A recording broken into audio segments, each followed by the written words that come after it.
Astaghfirullah. Assalamualaikum warahmatullahi wabarakatuh.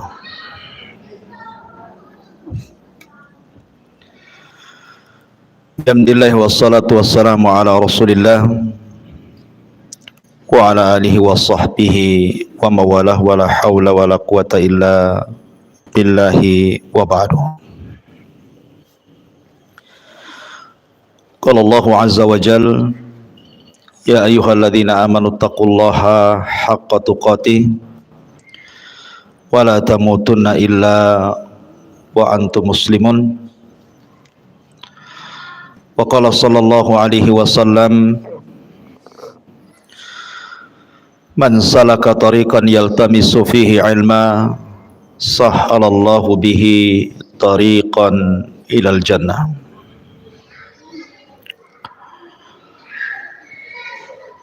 Baik, kita lanjutkan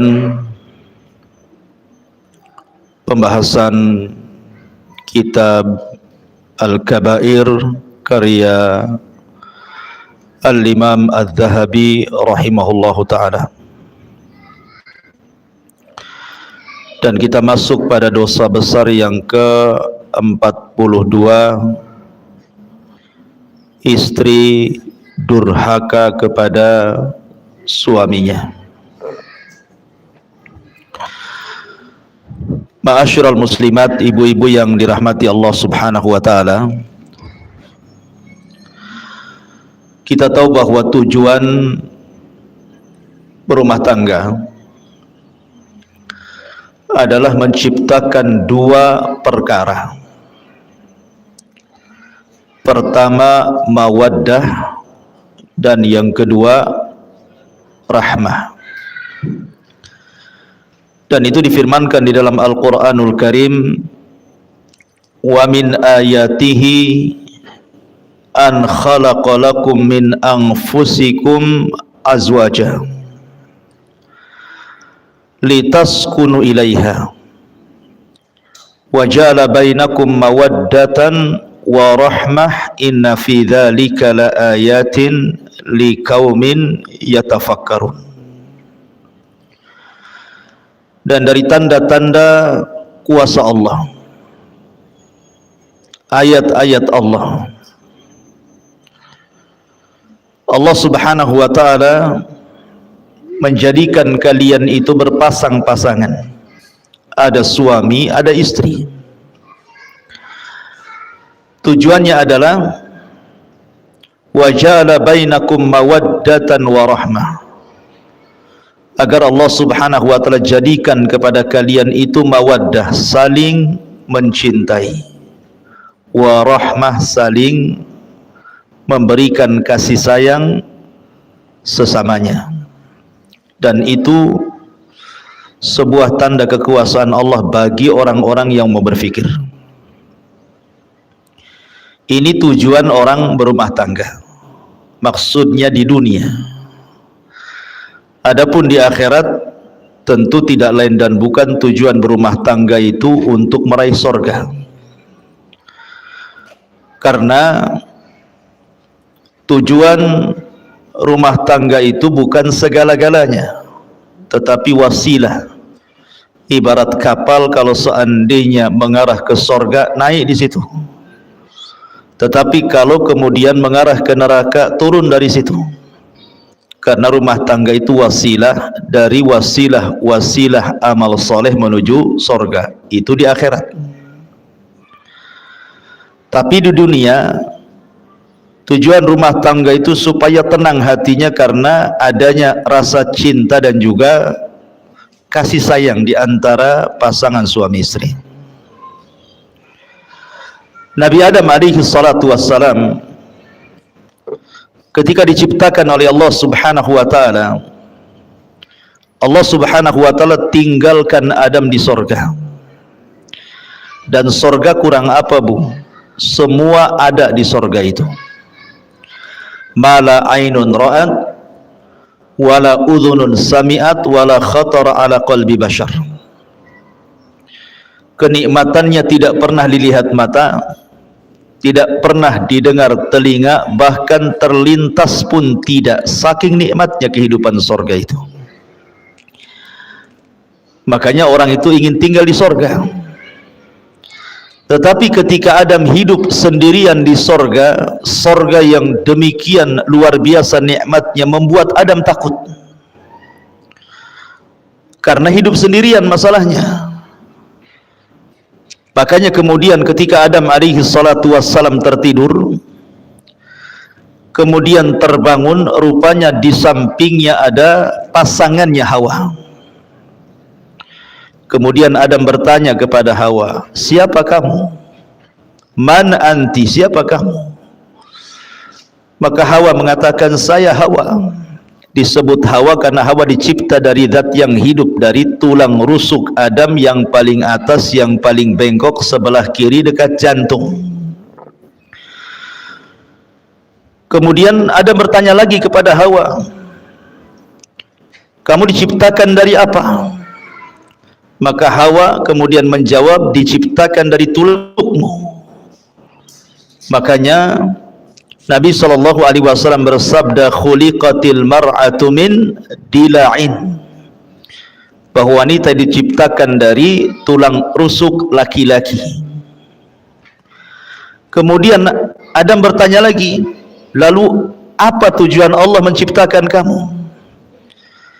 Maka Hawa mengatakan, litaskun ilaika,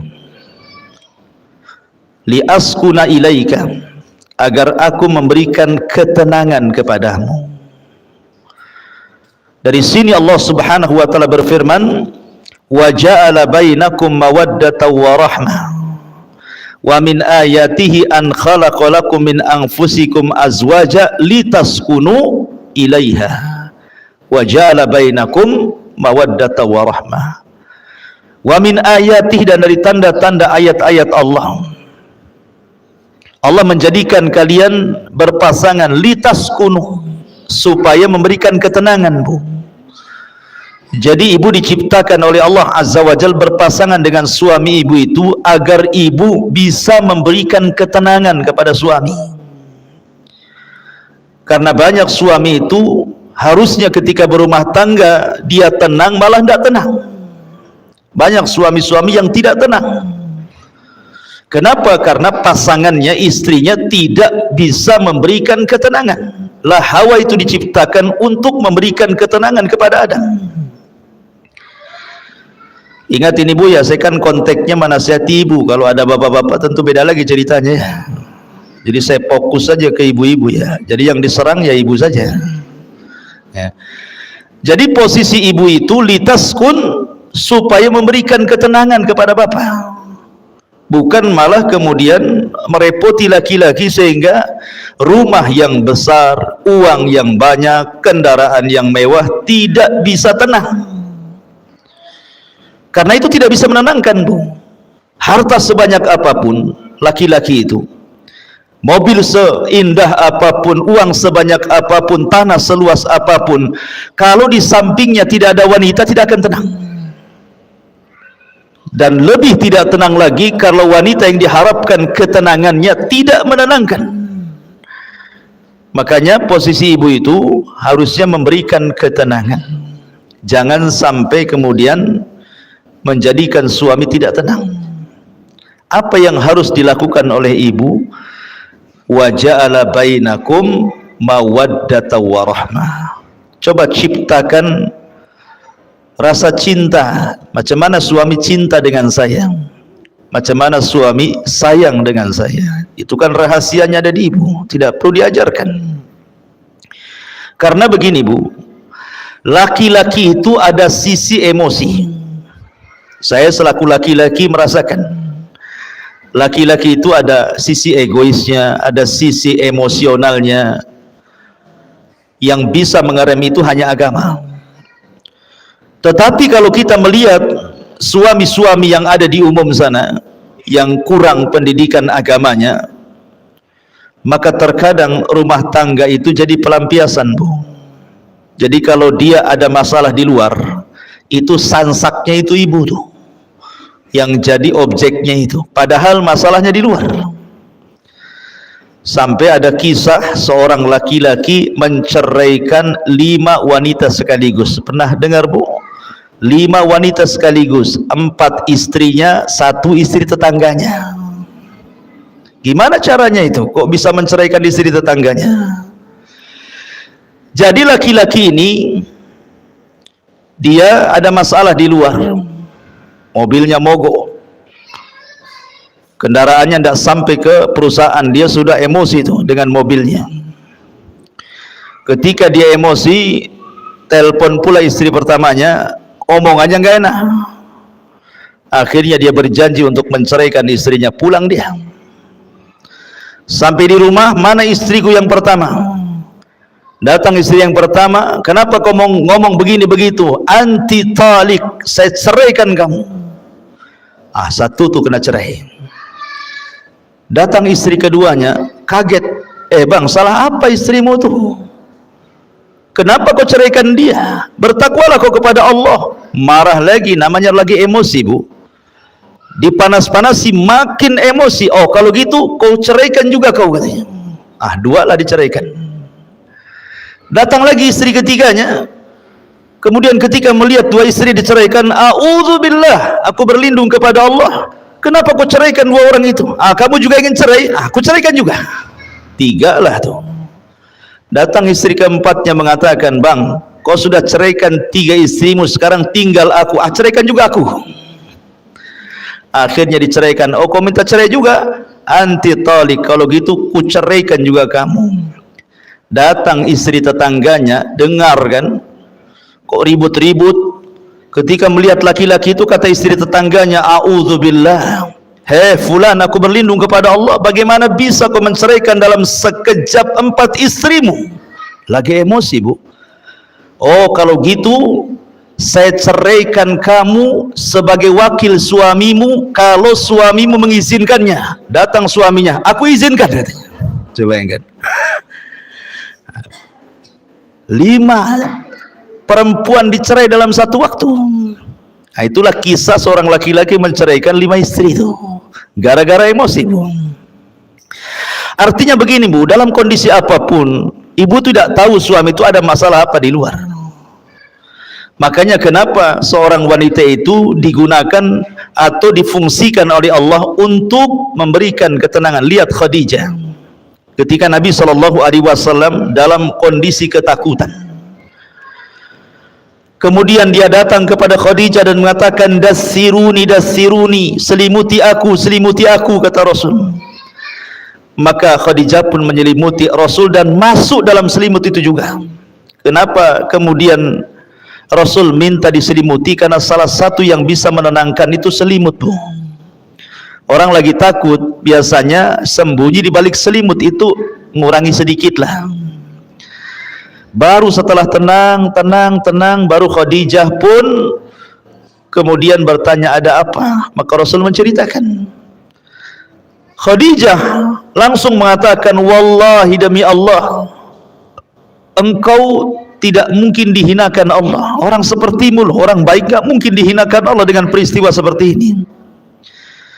Karena bagaimanapun Rasul belum tahu makhluk yang bersayap yang segede apa gitu ya, sayapnya saja terbentang antara ufuk ke ufuk gitu ya. Bisa saja syaitan, bisa saja iblis, bisa saja jin, bisa saja apa, kan tidak tahu, sehingga wajar ketakutan. Karena belum tahu kalau itu adalah malaikat masalahnya. Kalau sudah tahu itu Jibril, ya nggak mungkin ketakutan Rasul kan itu.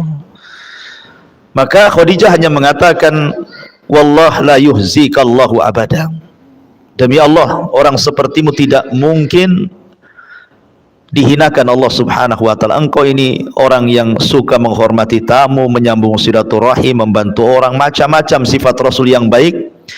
Kemudian disampaikan Khadijah kepada Rasul, sampai Rasul kemudian tenang. Begitulah seorang wanita. Jadi ciptakan al-hub, perasaan cinta dan juga kasih sayang. Sampai ada satu kisah. Jadi ada seorang tua yang sudah tua, seorang ibu yang sudah tua bu, tinggal di Amerika. Ceritanya tinggal di Amerika, di negeri kafir. Ibu ini sedang sakit, sudah nenek-nenek, sudah tua, sakit. Kemudian ada seorang wanita muda merawat dia setiap hari. Merawat dia setiap hari. Terkadang menyuapi, ngurutin, mijitin, menghibur dengan kata-katanya. Baik sekali wanita muda ini kepada ibunya ini. Jadi susternya itu heran gitu ya. Karena setiap hari asik dia saja. Seolah-olah nggak ada keluarga lagi ibu ini. Asik dia lagi gitu. Jadi dia bertanya, siapa kamu? Apa tidak ada keluargamu? Kenapa kamu terus yang menjaga ibumu ini? Katanya perempuan muda ini bukan ibuku. Jadi kagetlah suster ini ya. Karena perlakuan anak ini persis seperti ibunya sendiri gitu ya. Memberikan kasih sayang, ngasih makan, begitu seterusnya lah. Jadi perawat kafir ini heran. Bukan ibunya tetapi memperlakukan lebih-lebih daripada ibunya. Jadi perawat ini tanya, kamu ini siapa? Maka maksudnya ibu itu siapanya kamu gitu ya. Kata wanita muda itu, aku ini seorang muslimah. Aku ini seorang wanita muslimah. Ibu ini adalah mertuaku. Dia adalah ibu daripada suamiku. Jadi ketika mendengar nih suster ini bahwa itu bukan ibunya tapi mertuanya, bukan yang melahirkannya tetapi sayangnya begitu luar biasa. Kok bisa gitu ya? Akhirnya dia berpikir, demi Allah, kata suster kafir ini, aku punya ibu. Kemarin pun sakit tetapi aku tidak pernah menjenguknya. Terkadang hanya aku lewat WA saja, semoga lekas sembuh, tapi tidak pernah datang, apalagi sampai seperti menyuapi, menghibur, memijiti, dan begitu seterusnya gitu ya. Maka seorang wanita muslimah ini mengatakan, demi Allah, bahwa aku berbuat baik kepada mertuaku ini karena ini bagian daripada hakku berbuat baik kepada suamiku. Oh, ketika mendengar indahnya syariat Islam ini, akhirnya kemudian suster kafir ini masuk Islam. Lihat ya. Jadi ketika ibu ini berbuat baik kepada orang tua suami, maka ibu harus menganggap orang tua suami itu sama dengan ibu sendiri, dan itu bagian bahwa ibu sedang melaksanakan hak sebagai seorang istri kepada suaminya. Ini di zaman ini tidak aneh gitu ya, suami ini ngirim uang sama ibunya, ibu pula yang emosi, ya kan? Jangan banyak-banyak bang kalau ngirim itu. Ini rumah belum selesai, kulkas belum dibeli, sepeda motor belum lunas, tanah sebelah belum dibeli, aduh semua pengen semuanya. Itu namanya ngajari durhaka suami kepada orang tua namanya. Tidak boleh. Yang ada ibu menjadikan mertua itu sama sayangnya dengan kepada ibu sendiri. Itu yang harus dilakukan sebagai hak seorang istri kepada suami. Ya. Ma'asyiral muslimat, ibu-ibu yang dimuliakan Allah Subhanahu wa taala. Makanya juga ada satu kisah nanti kita sebelum masuk. Kisah luar biasa ini, Ibu. Jadi satu sisi ini seorang wanita percontohan kepada ibu-ibu yang lainnya ya. Ada satu kisah saya baca dalam kitab, lupa kitabnya. Tapi ini kisah nyata gitu ya. Jadi ada seorang wanita muslimah, akhlaknya baik sekali, sayang dengan suaminya, cinta dengan suaminya, pokoknya luar biasa. Dia tidak pernah mengecewakan suaminya, tidak pernah kata-katanya menyakiti suaminya. Dia berusaha tidak ada pertengkaran dalam rumah tangganya. Satu hari pun tidak pernah bertengkar dia. Jadi ada feedback, karena istrinya juga baik, apalah yang kurang dari istriku. Tetapi yang kurang dari istrinya adalah istrinya tidak bisa melahirkan. Istrinya mandul, tidak bisa punya anak. Padahal yang namanya seorang orang tua, kalau anaknya meninggal itu kan diharapkan punya cucu, Bu ya. Tetapi ketika anaknya tahu tidak punya anak, kan kadang-kadang orang tua itu sedih. Tetapi karena istrinya ini memang betul-betul baik pada suaminya, dan suaminya juga sayang kepada istrinya gitu ya. Jadi istrinya ngomong sama suaminya, bang, baiknya abang nikah lagi saja. Boleh jadi dengan pernikahan kedua ada keturunan, supaya ada yang meneruskan generasi abang. Tapi abangnya tidak mau. Demi Allah, apalah yang ada di dunia ini sudah cukup ada padamu. Akhirnya kemudian didesak-desak suruh kawin lagi, tetap tidak mau. Ini hanya berlaku kepada kisah ini, Bu ya. Kalau ibu ngomong sama suami gitu, wah langsung besok kawin lagi itu. Ya, jadi ini maksudnya ini betul-betul sayangnya suami kepada istri seperti itu, karena istri pandai mengambil sayang suami, sampai akhirnya Allah takdirkan istrinya ini diponis kanker rahim, dan kata dokter usianya tidak akan lama, paling lambat 1 bulan dia akan mati. Jadi istrinya ngomong sama abangnya, nih bang, tengok dokter sudah mengatakan bahwa usiaku tidak akan sampai 1 bulan, sebaiknya abang menikahlah biar aku bisa menyaksikan pernikahan itu. Akhirnya kemudian suaminya tetap nggak mau. Bahkan dia ketika istrinya dirawat di rumah sakit itu, dia tinggalkan semua pekerjaannya, dia duduk di samping istrinya, kemudian merawat istri, semua pekerjaan dibawa ke rumah sakit. Sampai betul prediksi dokter, belum 1 bulan istrinya menghembuskan napas terakhir. Betapa sedihnya seorang suami kalau yang dicintainya itu meninggal seperti itu. Lihat Nabi, 1 tahun meninggal Khadijah itu tidak bisa menghapus kesedihannya, karena cintanya Rasul kepada Khadijah. Jadi setelah istrinya meninggal dunia, beberapa waktu setelahnya pembantunya datang membawa surat, dan pembantunya mengatakan, Pak, ini surat dari istri Bapak semasa hidup, saya dilarang memberikannya kecuali setelah wafatnya, dan ini juga ada kado pemberian dari istri Bapak, katanya. Ada surat dan ada kado. Rupanya setelah dilihat kadonya hanya cermin biasa untuk mengaca. Kemudian dia menitip surat, dan isi suratnya dia memohon, Bang, ketika aku di dunia aku memaksa engkau berpoligami supaya punya anak, abang tidak mau. Saya paham, boleh jadi abang takut saya cemburu, tetapi apalah cemburu sekarang, istrimu sudah meninggal dunia. Tidak mungkin orang di kuburan akan cemburu kepada orang yang di atas kuburan. Tolonglah menikah bang. Kalau abang cinta dengan aku, kalau dia punya anak perempuan, kasih nama anak itu diriku, supaya menunjukkan bahwa sayang itu sampai ke kuburan, katanya. Luar biasa Bu ya kisah ini, kayak sinetron aja Ustaz. Enak kali kalau punya kisah kayak gini ya. Tapi tidak mustahil kok bisa dilakukan seperti ini kalau istri itu pandai menciptakan mawaddah warahmah.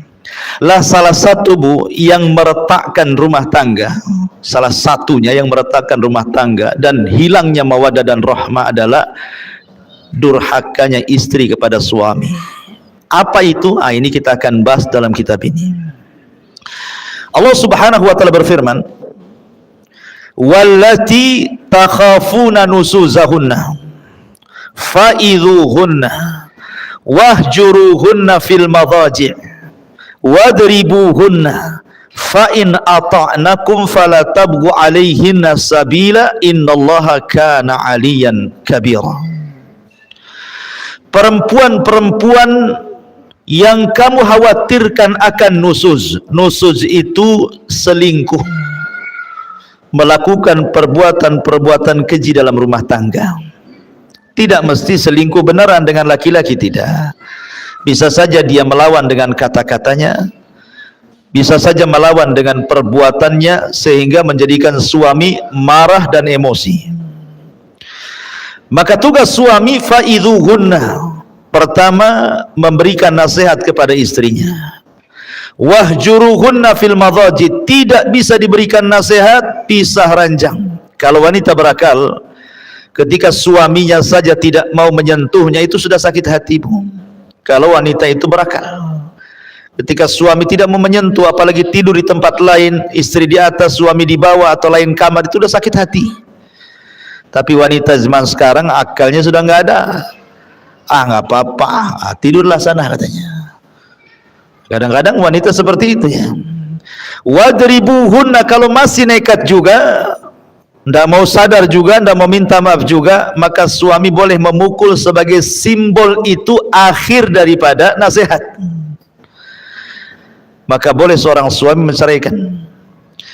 Kalau sudah dipukul, fa in ata'nakum, kalau memang istrinya taat lagi, bertobat lagi, fala tabghu alaihinna sabila, maka tidak boleh mencari jalur cara untuk supaya rumah tangganya retak. Innallaha kana aliyan kabira, karena Allah zat yang maha tinggi lagi maha besar. Di sini ada kata-kata wallati takhafuna nusuzahunna, dan wanita-wanita yang kamu khawatirkan akan nusuz. Jadi Nabi SAW ketika mengatakan bahwa ada wanita-wanita yang nusuz, memang kenyataannya banyak wanita-wanita itu yang nusuz, baik dengan ucapan atau dengan perbuatan, dan yang banyak adalah dengan ucapan. Yang paling banyak nusuz seorang istri itu ucapan istri kepada suami. Makanya ketika Nabi SAW diperlihatkan tentang neraka, apa kata Rasulullah? Ittala'tun narah, aku diperlihatkan neraka, kata Rasul. Fa idza aktsaru ahlihan nisa, rupanya kebanyakan penduduknya wanita semuanya. Ada laki-laki tapi banyak wanitanya. Kemudian sahabat bertanya, apakah mereka kufur kepada Allah? Maksudnya tidak salat, tidak puasa, tidak zakat, tidak ibadah, tidak baca Quran gitu ya. Kata Rasul, tidak, mereka rajin salat, sebagian mereka rajin puasa, sebagian mereka rajin sedekah, sebagian mereka rajin ibadah. Pokoknya hak dia dengan Allah tidak dikurangi. Lalu kenapa mereka bisa masuk neraka? Maka Rasul mengatakan walakinnahunna yakfurnal ashir, karena mereka wanita itu suka kufur dengan suami dengan kata-katanya. Ingat, di sini dengan kata-katanya. Karena biasanya lisan kalau nyakiti orang lebih berpengaruh dibandingkan yang lainnya. Kemudian Nabi SAW ditanya gitu ya, bagaimana bentuk kufurnya?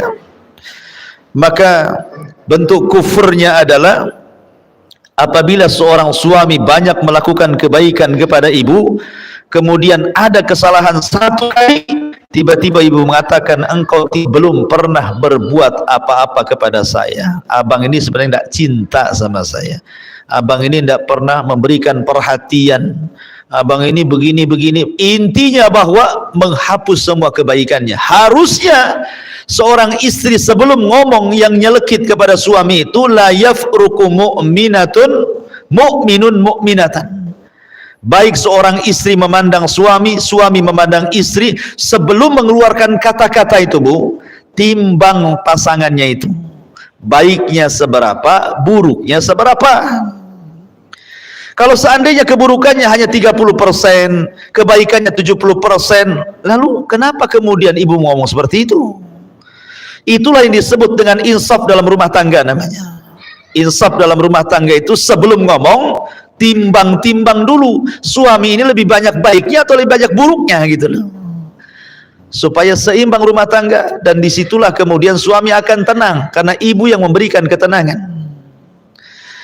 Lah di sini Nabi SAW mempertegas lagi apa yang dimaksud nusuz di sini.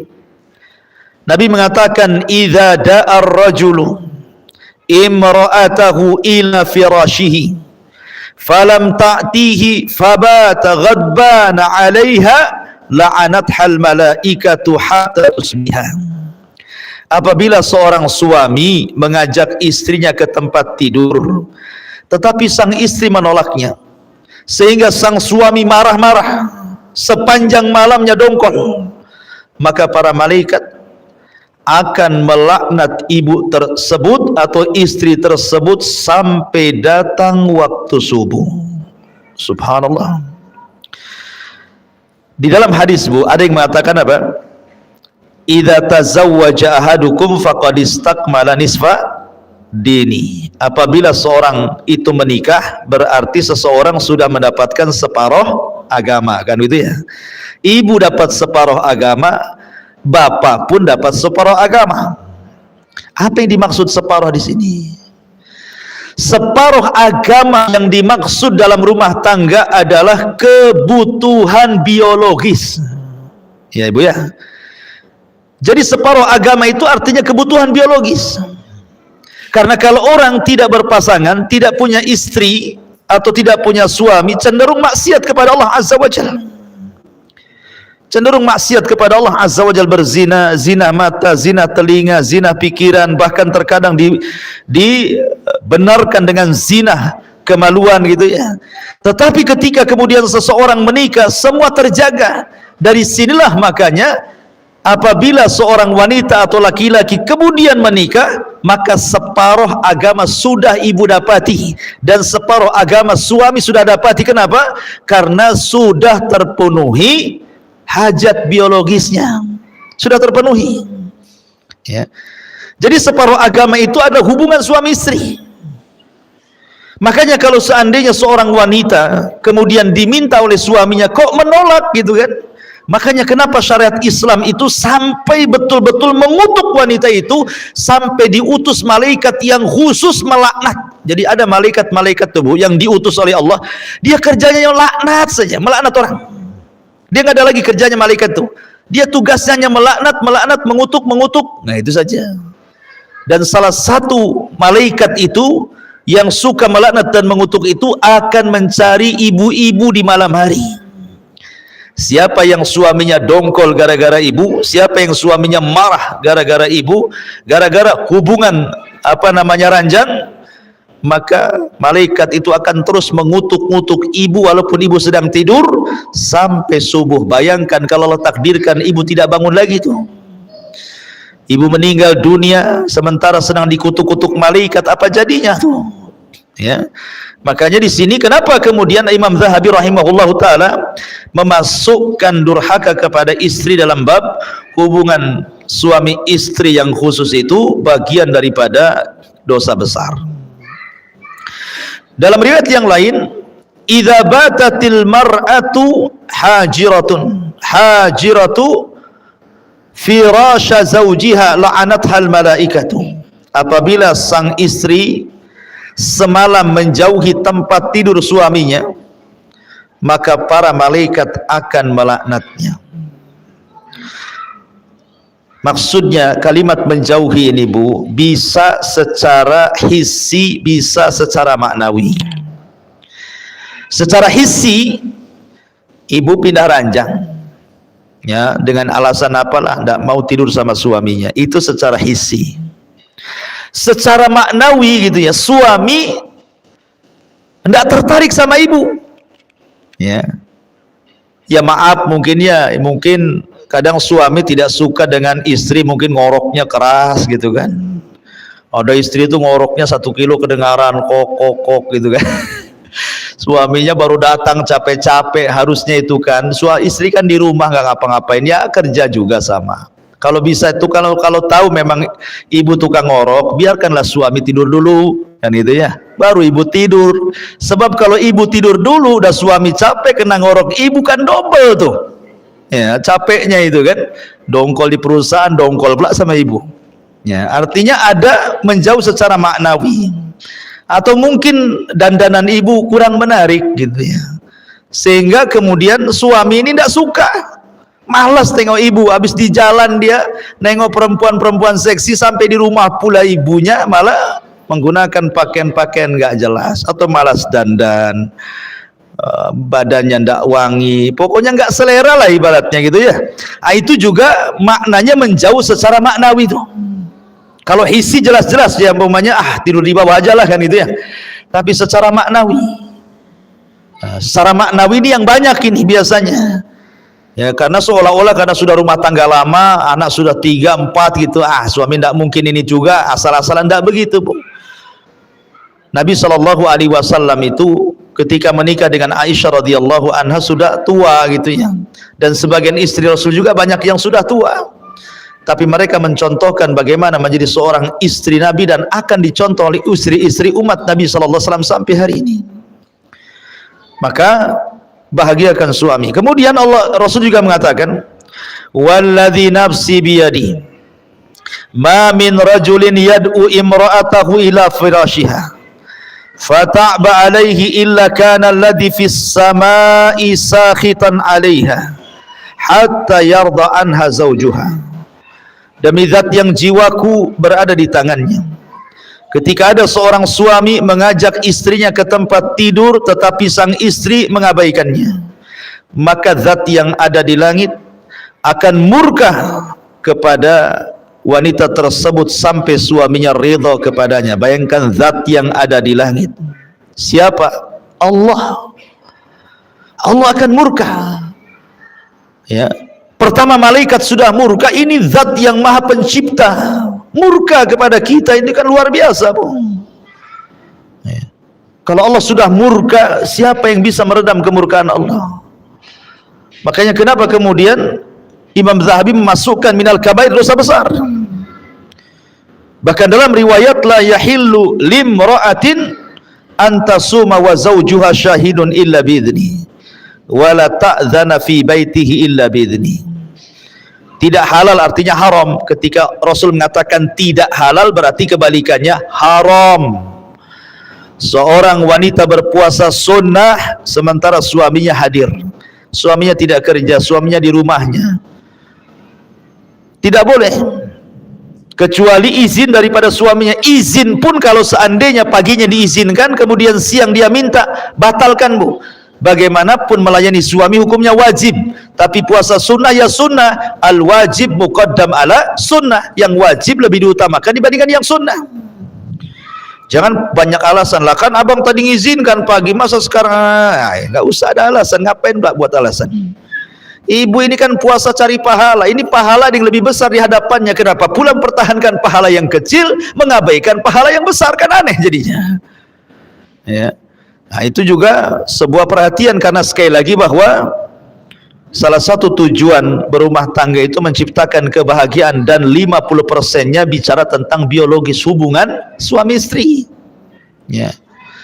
Kemudian juga Nabi mengatakan, "Lau kuntu amiran ahadan an yasjuda li ahadin la amartul mar'ata an tasjuda li zawjiha li idhami haqqiha."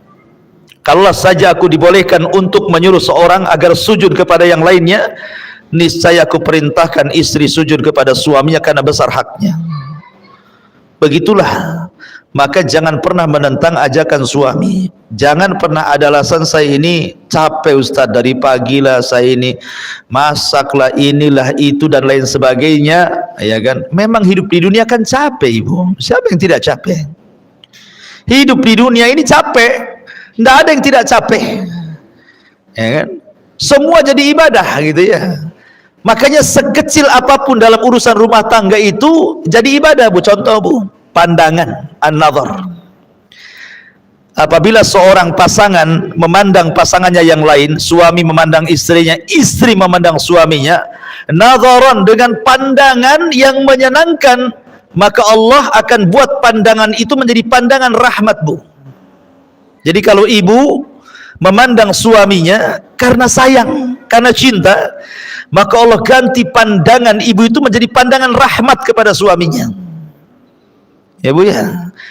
Nah, jadi jangan sekali, kadang-kadang gara-gara masalah kecil pandangan sudah berbeda tuh.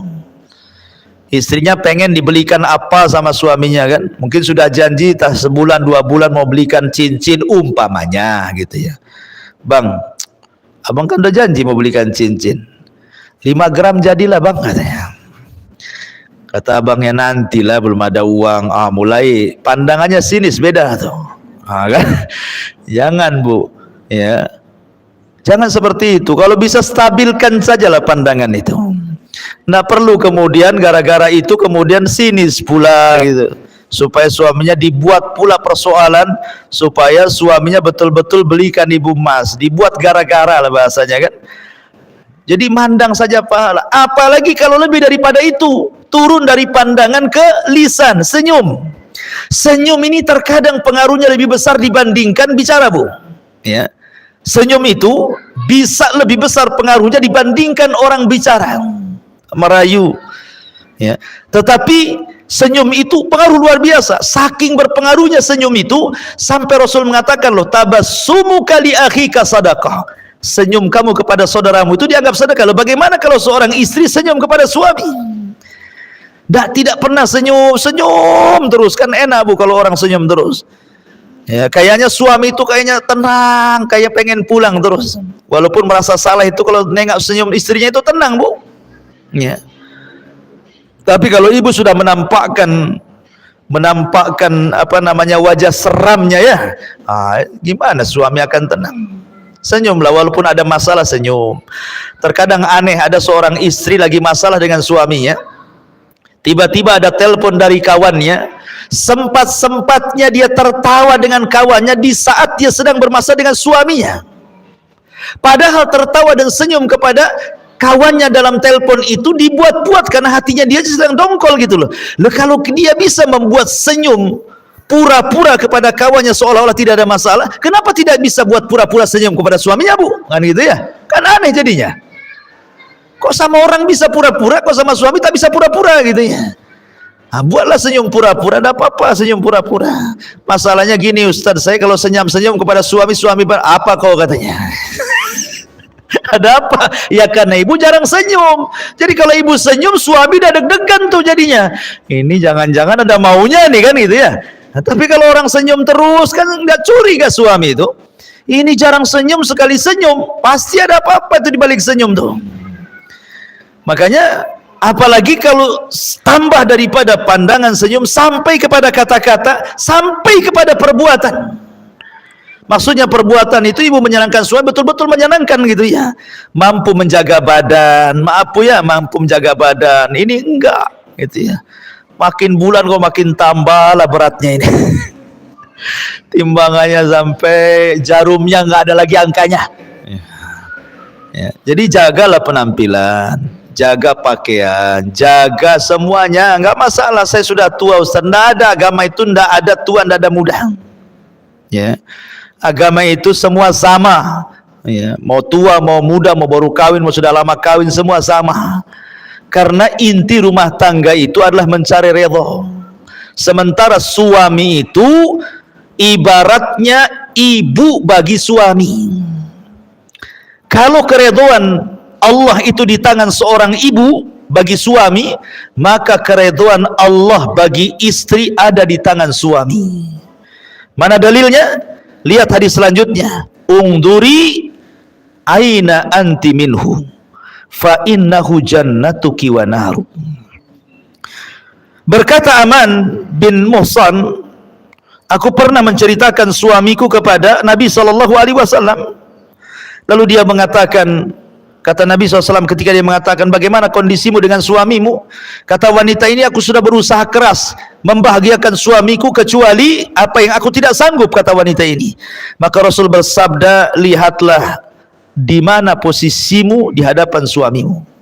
Karena suamimu bisa menjadi sorgamu dan juga bisa menjadi nerakamu. Jadi yang menentukan sorga dan neraka seorang anak wanita itu, istri itu adalah suaminya, beda dengan suami.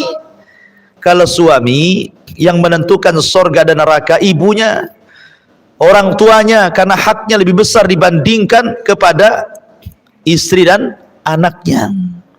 Beda dengan istri, ya kan? Kalau istri yang lebih berhak kepada suami. Adapun orang tuanya nomor dua. Kalau suami orang tuanya nomor pertama, istri dan anaknya nomor kedua. Makanya di mukadimah saya katakan jangan ibu ajari suami durhaka kepada orang tua. Jangan. Laki-laki itu berakal, Bu, dia tahu bagaimana cara membahagiakan. Ya. Walaupun sebenarnya orang tua, dimanapun orang tua, Bu, ketika melihat anaknya sukses itu pasti dia senang. Dia senang. Terkadang ada sebagian orang tua itu tidak peduli dengan anaknya. Mau anaknya itu public figure, mau anaknya itu mungkin punya jabatan, punya pangkat, pemimpin. Kadang-kadang nggak peduli orang tua itu. Orang tua itu hanya menyokolahkan anak itu supaya anaknya jauh lebih baik dibandingkan orang tuanya. Apalagi orang-orang tua di desa yang tahu bahwa kita ini anaknya, gitu saja, nggak peduli ibu ini jadi apa di Batam, ini suami jadi apa, nggak peduli. Seorang tua itu di mana-mana hanya ingin diberikan kasih sayang kepada dia gitu ya dari anaknya. Maka ibu jangan ajari durhaka seorang anak kepada orang tuanya. arahkan, ingatkan kalau perlu, Bu. Bang, gimana orang tuanya? Gimana? Udah dikirim belum? Udah ditelepon belum? Begitu ya. Dia didoakan belum itu kalau sudah meninggal, sedekahlah untuk orang tua abang. Begitu harusnya. Bukan ngalang-ngalangi gitu ya. Makanya penting sekali. Mungkin saya pernah cerita ya, saya dengar salah satu ustadz itu, Ustadz Pekanbaru kalau nggak salah itu, menceritakan tentang aduan seorang ibu kepada anaknya. Gara-gara anaknya itu dilarang-larang istrinya tidak boleh nelpon sama orang tuanya. Padahal anaknya ini sukses, secara dunia sukses. Jadi ibunya itu nelpon dari kampung. Assalamualaikum nak. Waalaikumsalam. Kata ibunya, nak, sudah lama hampir 1 tahun kau tidak telepon aku. Kata anaknya, iya Bu, alasannya sibuk pekerjaan. Padahal istrinya yang menghalang-halangi itu. Kemudian ibunya yang mengatakan, ya sudah, yang penting kau sehat-sehatlah di situ dengan anak binimu. Kemudian 2 bulan selang ibunya telepon lagi, dengar berita bahwa anaknya bisa beli mobil. Oh, senanglah ibunya. Dia mengatakan, nah saya dengar kau beli mobil bagus. Kata anaknya, ya alhamdulillah, kau pandai menyenangkan anak istrimu. Lihat, orang tua itu di mana-mana, kalau dia berakal, Bu, ketika suaminya bisa menyenangkan anak istrinya, itu senang dia. Ya, beda dengan seorang istri apabila seorang suami menyenangkan orang tuanya, tidak senang. Ada istri yang kayak gitu tuh, tidak senang. Tapi kalau orang tua, kalau seorang suami sendiri menyenangkan keluarganya, senang dia. Kenapa? Punya anak yang bertanggung jawab. Kemudian ditelepon lagi gitu kan, nah saya dengar kau punya baru beli rumah gitu ya. Alhamdulillah, kau pandai bertanggung jawab. Akhirnya sampai kepada ceritanya mengagetkan karena rupanya istrinya ini suka dengan binatang, suka dengan anjing pula istrinya itu. Jadi suaminya belikan anjing lah, tak tanggung-tanggung harganya 40 juta, beli dari Belanda lagi. Wah, banyak kali tuh, beli anjing saja 40 juta, impor lagi dari Belanda. Akhirnya terdengar sama ibunya, teleponlah ibunya, nah apa benar kau beli anjing 40 juta dari Belanda? Kata anaknya, betul Bu. Dia nutup-nutupi istrinya. Kata ibunya, dengarkan nak, ini wasiat ibu terakhir kali ya. Kau beli anjing harga 40 juta. Kau buat tempat yang indah untuk anjingmu. Kau beli makan untuk anjingmu pagi, siang, sore, malam. Kau rawat anjingmu pagi, siang, sore, malam. Demi Allah nak, kalau seandainya Allah subhanahu wa ta'ala wafatkan ibumu ini, kemudian Allah ciptakan kembali ke dunia, demi Allah, ibu tidak mau tercipta menjadi seorang manusia, hanya ingin tercipta menjadi seekor anjing supaya ibu bisa melihatmu. Oh, bayangkan, saking sakit hatinya seorang ibu itu. Ya, padahal doa seorang ibu itu 1 kali saja, Bu. 1 kali saja seorang ibu itu berdoa, kata Imam Syafi'i, itu sudah cukup, bisa membahagiakan rumah tangga anaknya. Tapi orang tua hari ini banyak mendoakan kebaikan orang tua, bukan hanya sekali, tapi tidak diijabah oleh Allah. Kenapa? Karena anak terlampau banyak menyakiti orang tuanya, sehingga doanya tidak diijabah. Padahal yang namanya orang tua kandung itu cuma 1, Bu. Ayah kandung pun cuma 1. Nggak ada ibu kandung, ayah kandung kedua, itu nggak ada ceritanya. Artinya bahwa kalau masih hidup dan dekat, kunjungi, ajak suaminya. Kalau jauh, telepon, seringlah telepon. Kalau memang sudah meninggal, ajak ke kuburannya, ziarah, kemudian berdoa, bersedekah, kan begitu. Lah harusnya istri mendorong-dorong suaminya untuk melakukan seperti itu. Kemudian Rasul mengatakan, la yanzurullah ila imra'atin la tashkuru li zawjiha wa hiya la tastaghni anhu. Allah tidak akan melihat kepada seorang istri yang tidak bersyukur kepada suaminya sedangkan ia masih membutuhkan suaminya. Dia butuh suaminya tapi dia tidak sayang. Ini wanita terlaknat kan ini. Dan yang terakhir, man kharajat min baiti zawjiha la'anathal malaikatu hatta tarji'a aw tahtub. Barang siapa seorang istri yang keluar dari rumah suaminya tanpa izin suami, maka para malaikat akan melaknat hingga dia kembali atau bertobat. Banyak istri gara-gara bertengkar dengan suami dia nggak sabar, akhirnya ditinggalkan suaminya pulang ke rumah orang tuanya. Itu kan banyak tuh kasus-kasus kayak gitu, Bu ya. Dia tidak baca hadis ini. Ya, Allah laknat.